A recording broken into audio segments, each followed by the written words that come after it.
권리와 책임 사이에서라고 하는 제목으로 오늘 말씀을 상고하도록 하겠습니다. 인터넷, 즉 SNS상에 한 교사가 권리는 없고 책임만 있는 교사라는 제목의 글로 요즘 선생님들의 고단한 입장을 올려놓았습니다. 줄 서라고 팔을 잡아 끌어도 아동학대로 고소당하여 실제로 해임당하고 떠들어서 뒤에 나가서 잠깐 손들고 서 있는 것도 아니 잠깐 서 있으라고 하는 것도 아동학대 고소감이다. 학교 폭력 가해자가 공개 사과를 하는 것은 인권 침해라고 인권위가 그러고 애들 집중하라고 종치는 것도 아동학대로 인정해야 한다는 기사까지 올라왔다. 이 상황에서 어떤 교사가 열심히 훈육하려고 할까? 내 열의와 진심을 다한다 해도 뭔가 책 잡히면 고속감이고 그러다가 직업까지 잃고 가정까지 흔들리는 판에 이제 누가 열심히 나서려 할까? 요새는 고소 안 당하고 이 직업을 유지하는 방법은 애들의 문제 행동을 보고도 아무것도 하지 않는 것이라고 서로 말한다. 무서워졌다. 나는 무사히 정년을 채울 수 있을까? 정말 아무것도 안 하는 게 답일까? 왜 나는 교사가 되었을까? 전통적인 권위에 대한 도전과 일탈로 인해 모두들 어려워하고 있습니다. 사회가 평준화되어 가면서 권위적인 권력, 수직적인 권력은 무너지고 있고 반면 수평적 권력이 대두되고 있습니다. 이제 사람들은 오프라인상에서 지식을 얻기보다 온라인상에서 간단하게 지식을 검색하여 얻습니다. 오프라인으로 맺었던 관계성 역시 온라인으로 맺어지고 있습니다. 나이가 어린 층일수록 더더욱 그렇습니다. 뿐만 아니라 부와 명예와 갖가지 이익을 온라인에서 창출하고 있습니다. 일명 유튜버들이 리더로 떠오르고 있는 것이지요. 이렇게 온라인으로 권력이 옮겨가고 있는 반면 문제는 책임은 누가 지어야 하는지 모른다라는 사실입니다. 일명 N번방, 박사망 사건으로 작년에 국민들에게 큰 재작년이었군요. 큰 충격을 주었던 아동 성 착취 사건을 생각해 보십시오. 20대 초반의 주범과 10대 후반의 학생 2명이 구속되는 것으로 끝났을 뿐 그들이 끌어모은 엄청난 가상 화폐를 찾아내지 못했습니다. 그것으로 끝이었습니다. 그 음란 영상에 동원된 피해 아이들은 대체 누가 책임집니까? 앞에서 교사의 녹두리 글에서 보았듯 인권위의 기행적 결정으로 인해 누가 피해를 보는 것입니까? 몸보신만 하려는 교사로 인해 누가 피해를 볼 것 같습니까? 인권위일까요? 아닙니다. 학생들입니다. 그럼 그 피해에 대한 책임을 누가 질 것입니까? 인권위가 책임져 줄까요? 아닙니다. 그 역시 학생의 몫입니다. 우리 시대는 전통적 권위를 파괴하면서 책임은 지지 않는 일로 인해 우리 자신들이 더욱 불행하게 될 것입니다. 이런 시대상을 생각할 때 오늘의 본문은 우리에게 좋은 길잡이 역할을 하고 있는 말씀입니다. 아시아의 무라에서 알렉산드리아호가 출항할 때 276명 중에 구주 예수님을 믿는 사람은 고작 3사람뿐이었습니다. 그러나 14일 동안의 폭풍우를 거치면서 그들 전부는 바울과 아리스토하고와 누가처럼 참 생명을 가진 자가 되었습니다. 선장과 선조와 선원, 상인과 노예, 군인과 죄인이 뒤섞여 있었지만 그들은 더 이상 육체만을 위해 먹고 사는 고깃덩어리들이 아니었습니다. 바울처럼 그들 역시 예수님 안에서 값없이 주시는 거듭난 하나님의 백성이 될 수 있었습니다. 의사 누가는 그 영적 장관을 276명이라는 숫자 푸시켓 속에 우리말 명으로 정확하게 옮겨 놓았습니다. 지난 주일에 바로 여기까지 말씀을 살펴보았고 오늘의 본문은 그 이후에 전개된 이 일에 대한 증언입니다. 14일 만에 배부르게 먹고 난 후 남은 식량은 버려서 선체를 가볍게 하여 상륙 준비를 마쳤습니다. 날이 밝으면서 드디어 어느 섬인지 알 수 없지만 경사진 해안으로 된 항만이 뚜렷하게 눈에 들어왔습니다. 한글 성경으로는 항만이지만 실제 원문 성경을 보면 그저 해변입니다. 이제 배를 해변에 접안시켜야 합니다. 선장과 선주는 선원들과 함께 지중해에서 가장 큰 대형 선박을 그 해변에 어떻게 들여댈지를 수기하였습니다. 그리고 배 뒤쪽에 내렸던 4개의 밧을 끌어내고 키에 연결된 줄을 늦추고 돛을 올려 바람의 힘을 빌어 자연스럽게 해변으로 나아갔습니다. 그러나 두 해류가 합류하는 곳을 통과하다가, 즉 울돌목입니다. 바다 사람들의 용어로 두 해류가 합류하는 곳이 울돌목이라고 하더라고요. 이곳을 통과하다가 알렉산드리아의 뱃머리가 바닷속 모래톱에 처박혀버렸습니다. 동시에 더 이상 움직이지 못하는 배의 꼬리 부분이 심한 파도에 깨어져 나가기 시작했습니다. 배가 침몰하는 것은 이제 시간 문제입니다. 급박한 위기 속에서 군인들이 생각하는 것은 자신들의 안위였습니다. 사도행전 16장에서 바울이 빌립보 감옥에 갇혔던 밤에 찬송을 부르자 지진이 일어나고 옥문이 열렸습니다. 이때 옥을 지키는 간수가 바울이 도망가는 것으로 오해하여 자결하고자 했습니다. 로마 제국의 군법은 사형수를 놓치면 경비병이나 호송병이 사형을 당하게 되어 있습니다. 그만큼 엄했습니다. 사도행전 27장 1절에 의하면 다른 죄수 몇 사람도 바울과 함께 로마로 이송되었습니다. 배가 깨어져 만약 죄수가 한 명이라도 도망친다면 그 책임은 군인들이 모두 져야만 했습니다. 군인들은 쉽게 책임을 모면하고자 아예 모든 죄수들을 죽여버리자고 했습니다. 그러나 그 죄인들을 호송하는 책임과 동시에 그 군인들을 통솔하는 책임이 있는 백부장의 생각은 달랐습니다. 죄인들을 죽인다면 아직 미결수인 바울도 죽여야 하기 때문입니다. 가이사랴에서부터 바울을 호송하면서 백부장은 바울에게서 뭔가 다른 것을 보았습니다. 그리고 14일의 풍랑 속에서 그가 던진 하나님의 말씀과 뱃속의 연동작용이 멈추었음에도 음식 먹는 과정을 통해 백부장은 바울을 통해서 영적 세계에 대해 조금 눈이 뜨인 상태였습니다. 그 바울을 죽일 수는 없는 일이었습니다. 그래서 백부장은 자신의 권리를 사용하여 군인들의 행동을 제지하였습니다. 공무원들을 폄하하려는 의도가 아님을 이해하시고 들어주시기를 바랍니다. 저는 종종 이런 말을 듣습니다. 저 사람 참 공무원 같다. 예, 우리 성도님 가운데서도 저한테 참 저 사람 공무원스럽다 이렇게 말한 분들이 계셨습니다. 공무원들은 일 자체가 국민을 위해 봉사하는 일이기에 지켜야 하는 규칙들이 많고 책임도 엄하게 묻습니다. 이러다 보니 몸보신 차원에서 규정 안에서만 일을 할 뿐 그 외의 것에 대해서는 꺼려하는 경향이 많습니다. 인천에서 목회하는 제 동기 목사님이 성도가 10명이 채 안 됩니다. 그래서 5명이 예배를 드리는데 주변에서 포파라치가 신고를 한 겁니다. 그래서 공무원들이 온 거예요. 경찰들이 온 거예요. 왔는데 5명이 예배하고 있는 거예요. 그럼 어떻게 해야지? 그냥 가야지. 그런데 여기 살펴보더니 왜 그 영상을 촬영을 안 하십니까? 촬영을 해도 보낼 데가 없는 거예요. 그런데 왜 안냐? 불법이다. 그래서 그 교회를 폐쇄 조치시켰습니다. 그 동기 목사님이 분노해서 저희 동기 올린 거예요. 아니 20명까지 예배를 드리는데 5명 예배 드리는데 이거 영상을 왜 누가 보라고 이걸 해? 그게 규정이다. 규정이니까 당신이 규정을 어겼다. 여러분 지금 공무원스럽다라는 얘기가 무엇인지 여러분 아시겠지요? 본문의 백부장도 공무원이었습니다. 그것도 지금보다 더 엄한 로마 제국의 최고 공무원인 군인이었습니다. 알렉산드리아에 승선한 죄수들을 로마까지 호송하는 최종적인 책임은 호송 책임자인 백부장에게 있습니다. 군인들이 급박한 위기 상황 속에서 한 명의 죄수라도 도망칠 경우에 책임을 피하기 위해 아예 모두 죄수들을 죽이려 하였다면 정작 호송 책임자인 백부장의 사정은 더 절박하지 않겠습니까? 만약 백부장 역시 그 급박한 위기 상황 속에서 자기 보시를 최우선적 과제로 삼았다면 알렉산드리아 호는 피비린내 나는 사륙의 현장으로 돌변하고 말았을 것입니다. 그러나 백부장은 바울을 살리기 위해 하나밖에 없는 자신의 목숨을 걸었습니다. 그는 공무원 같지 않은 공무원이었습니다. 이런 백부장의 희생을 담보한 책임으로 인해 한 사람도 죽지 않고 모두가 무사히 올라 새 생명을 이어갈 수 있게 되었습니다. 그리고 바울은 황제의 법정에 당신의 종과 증인으로 세우시려는 하나님의 뜻을 성취할 수 있게 되었습니다.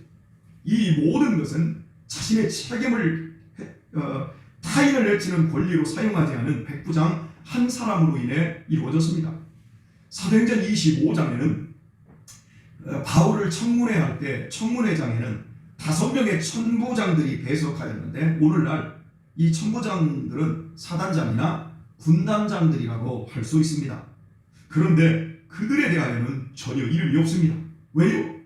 밝힐 필요가 없는 고깃덩어리에 불과하기 때문입니다.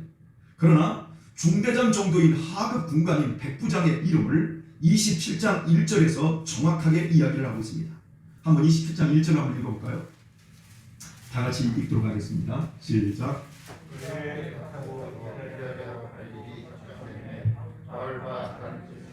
몇 사람을 아구소도대의 백부장 율리오란 사람에게 맡기니, 이렇게 정확하게 성경은 율리오라고 이 하급 군관의 이름을 알려주고 있습니다. 율리오란 이름의 뜻은 감았다라는 의미입니다. 눈을 감았다라는 의미할 때 그 감았다라는 단어입니다.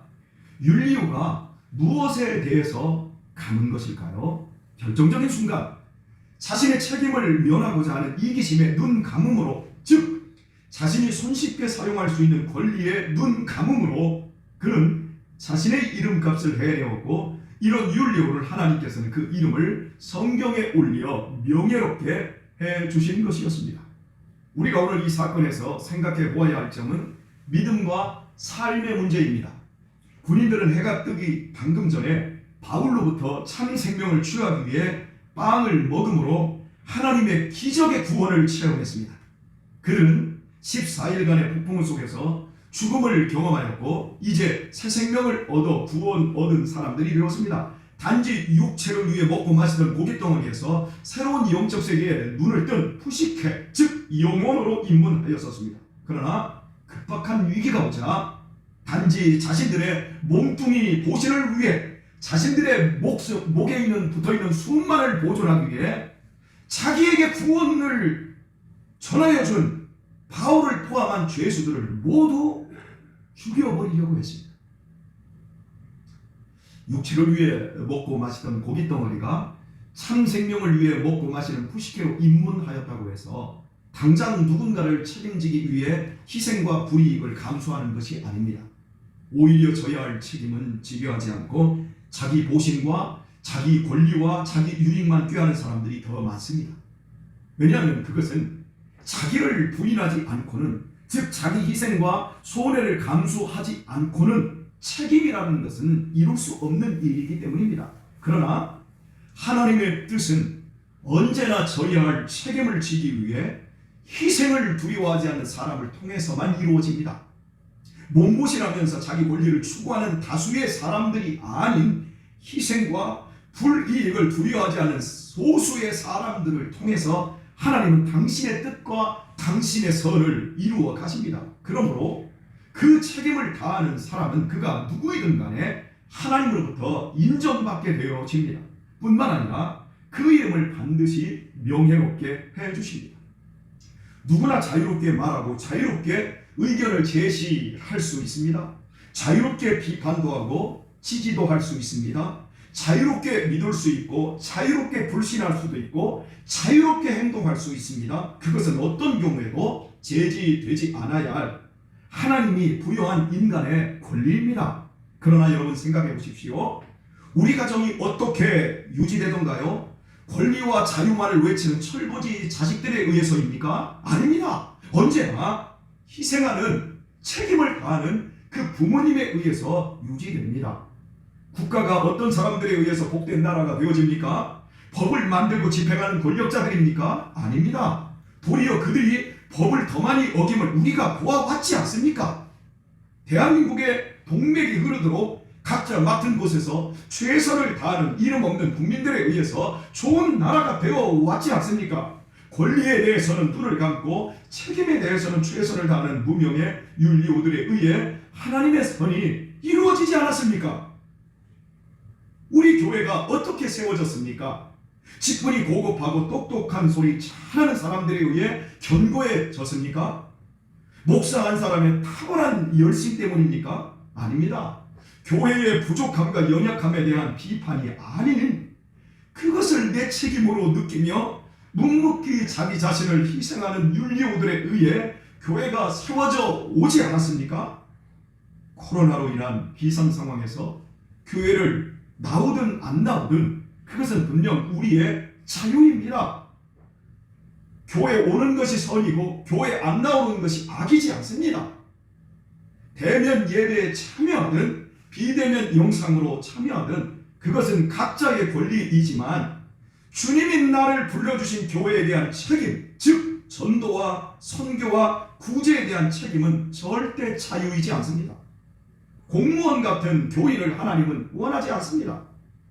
어떤 경우에도 그 책임을 다하는 제자를 찾으십니다. 현재의 비상 상황에서 과연 우리는 그 책임을 어떻게 해야 할까요? 예배에 오지 않으니까 몸이 멀어지면 마음도 멀어진다고 내 몸만 걱정할 뿐 주님의 몸된 교회는 안중에 없어도 될까요? 비록 나오지 못하고 함께 할 수 없는 상황이지만 진정으로 그 책임을 다할 수는 없을까요? 대체 어떻게 해야 이 위기와 어려움 속에서 하나님께서 내 인생을 인정해 주시고 명예롭게 해 주실 수 있을까요? 안성 평택 입양가족 모임 중에 올해 나이 50이 된 영광이 아버지 신용문 씨가 있습니다. 완도군 내의 고군산 반도 섬에서 장남으로 태어났는데 아버지께서 자신이 10살 되던 해 2남 2녀를 두고 돌아가셨답니다.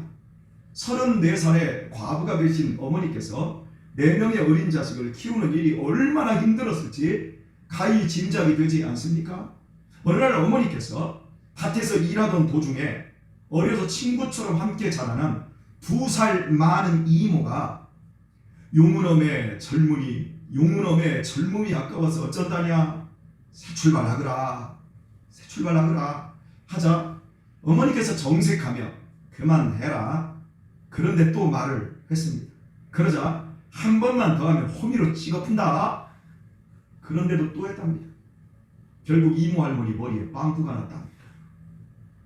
나중에 그 이모 할머니가 영광의 아버지에게 군대를 제대하고 왔는데 그 머리 상처를 보여주면서 니네 엄마가 마음 다잡는다고 이렇게 독하게 마음먹은 분이다 그러더라고요. 어린 자식들을 책임지고자 그 어머니께서 얼마나 자기 희생을 감수하였는지 감히 짐작할 수 있습니다. 저는 그 얘기 들으면서 지금도 마음이 울컥하는데요, 제 어머니가 그런 고단한 삶을 살았기 때문에 그게 남 얘기가 안 들리더라고요. 그 어머니께서는 그 가정의 윤리원이었습니다. 자식들에 대한 책임 때문에 자신의 그 한 번뿐이 없는 그 소중한 젊음과 그 욕구에 대해 눈을 감은 것입니다. 그 어머니께서는 자식들에게 2가지를 가르치셨는데, 첫째는 신앙생활 잘하거라, 둘째는 형제끼리 우애해야 된다. 공부 잘하는 말은 단 한 번도 들어본 적이 없다는 거예요. 어머니는 고단한 삶에도 사람들에게 늘 인정을 베푸셨답니다. 외진섬에는 생필품을 팔기 위해 가끔씩 보부상들이 들어온답니다. 그때마다 어머니께서는 안방을 내어주며 나그네들을 배부르게 먹이고 따뜻하게 재워주셔서 동네에서 소문이 났었다고 합니다. 쌀을 한 말 빌려갈 때는 이렇게 한 말 이렇게 해가지고 딱 담은 다음에 샥 그어버리잖아요. 그런데 그 어머니께서는 한 말 먹은 거 나중에 도로 줄 때는 한 말을 꽉 채워서 꽃배기를 이렇게 싼 다음에 그걸 이렇게 부어주셨답니다.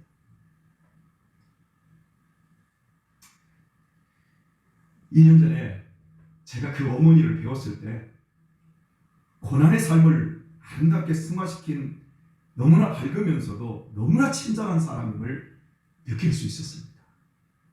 영광의 아버지 신용문 씨는 고등학교 졸업 후에 상경하여 청계천 그 기계상가 있지 않습니까? 거기에서 17년 동안 유압기술을 배운 후에 10여 년 전 충북 음성으로 내려와 사업을 시작하여 남동생과 여동생 가족들을 불러들여 살 길을 열어주고 어머니까지 함께 살고 있습니다.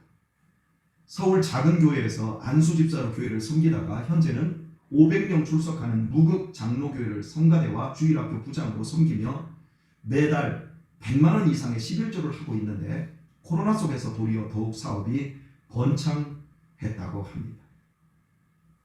신용훈 집사님에 대해 예화로 쓰는 것을 허락받고 사실관계를 더 정확히 하기 위해 제가 전화를 했을 때 신 집사님은 자신이 누리고 있는 이 모든 복이 어머니의 책임 있는 삶과 신앙에서 시작되었다고 고백을 했습니다.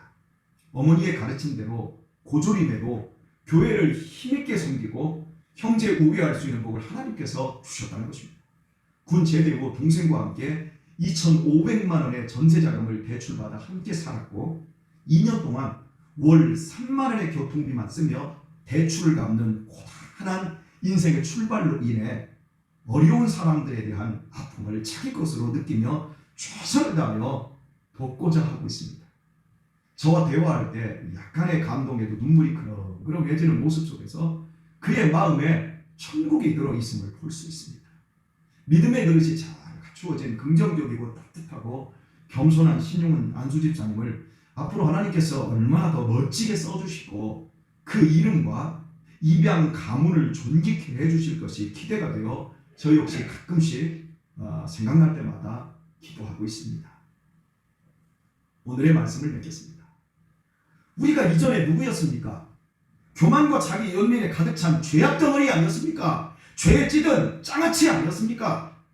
이런 우리에 대해 징벌을 하시고 지옥으로 쓸어가 버리면 간단하게 해결될 일이 하나님의 권리입니다. 그러나 성자 하나님이신 예수님께서 인간의 몸으로 이 땅에 오신 까닭이 무엇입니까? 죄로 말미암아 죽어가는 우리의 구원을 당신의 사랑으로 책임져 주시기 위함이 아니었습니까?